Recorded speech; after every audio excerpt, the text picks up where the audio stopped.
Sabe, a gente costuma pensar em gramática como um monte de regras chatas, né?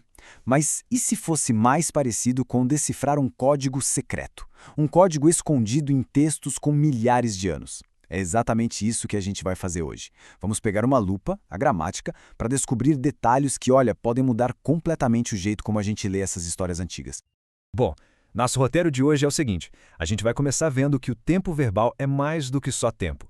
Depois, vamos mergulhar na natureza da ação, que é o coração da coisa. Aí vamos focar num tempo verbal bem específico, o mais que perfeito, para ver isso na prática.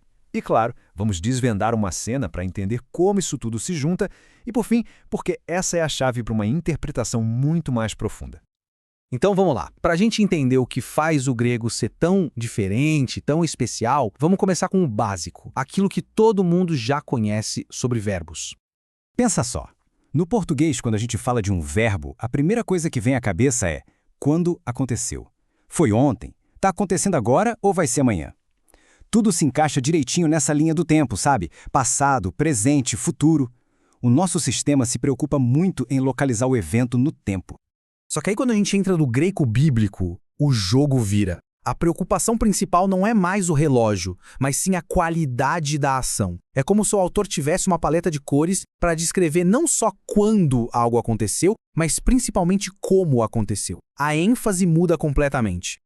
E essa ideia de focar na qualidade ou no tipo da ação tem um nome. É um conceito-chave, que funciona como um código para a gente destravar um nível de leitura totalmente novo.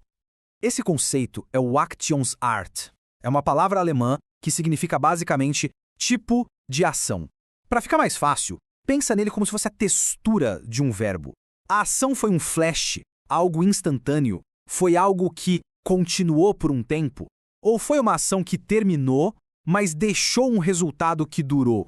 É exatamente esse tipo de detalhe que o Aktionsart mostra pra gente. Então, aqui está o pulo do gato.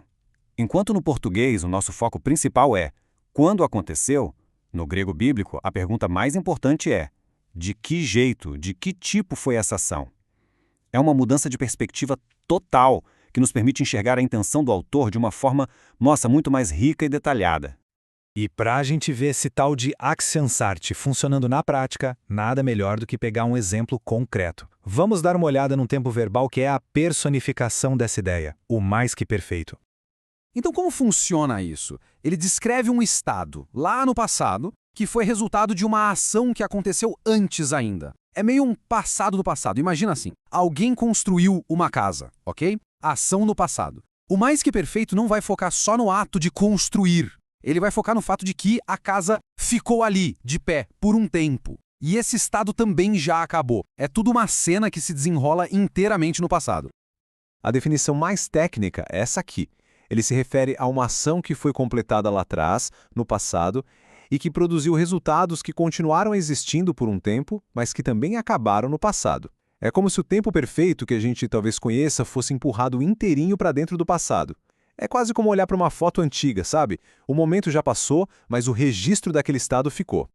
Certo! Agora vem a parte legal. O momento em que a gente pensa, então é para isso que serve. Vamos ver como esse detalhe gramatical dá vida a uma história. Olha só essa passagem de João. Pedro estava esperando do lado de fora da porta. Parece simples, né? Super direto.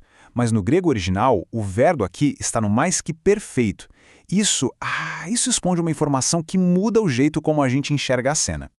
O que esse tempo verbal está contando pra gente é que a cena tem duas partes. Primeira parte, a ação de Pedro chegar e parar ali na porta. Essa ação foi concluída. Ponto final. Segunda parte, o resultado dessa ação foi que ele ficou num estado de espera. Ele permaneceu ali esperando até o momento principal da narrativa.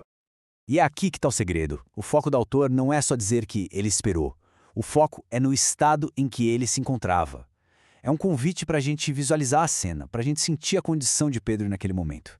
A gramática, nesse caso, funciona quase como uma câmera de cinema, dando uma profundidade incrível para a narrativa. Tá, mas para que tanto trabalho por causa de um tempo verbal, a gente pode pensar? Bom, é porque, como a gente acabou de ver, São esses pequenos detalhes que abrem a porta para uma interpretação muito, mas muito mais rica e fiel ao que o autor queria dizer. Então, o que a gente tira disso tudo? Primeiro, que os verbos no grego bíblico dão muito mais valor ao tipo de ação, o tal do actionsart. Segundo, que o mais que perfeito é um ótimo exemplo disso, mostrando uma ação do passado com resultados que também ficaram no passado. E no fim das contas, entender isso adiciona cor, adiciona profundidade às histórias. A gramática não é só regra, é uma ferramenta de interpretação. É isso. A grande sacada é que pequenos detalhes gramaticais podem revelar nuances narrativas gigantescas. Não se trata de ser um expert em gramática, mas de ter as ferramentas certas para enxergar o que sempre esteve ali, bem na nossa frente. Isso tudo deixa a gente com uma pergunta no ar, né? Se um único tempo verbal consegue carregar tanta informação, tanto significado, o que mais será que está escondido por aí, na própria estrutura da linguagem que a gente usa, lê e estuda todo dia? Fica aí a reflexão.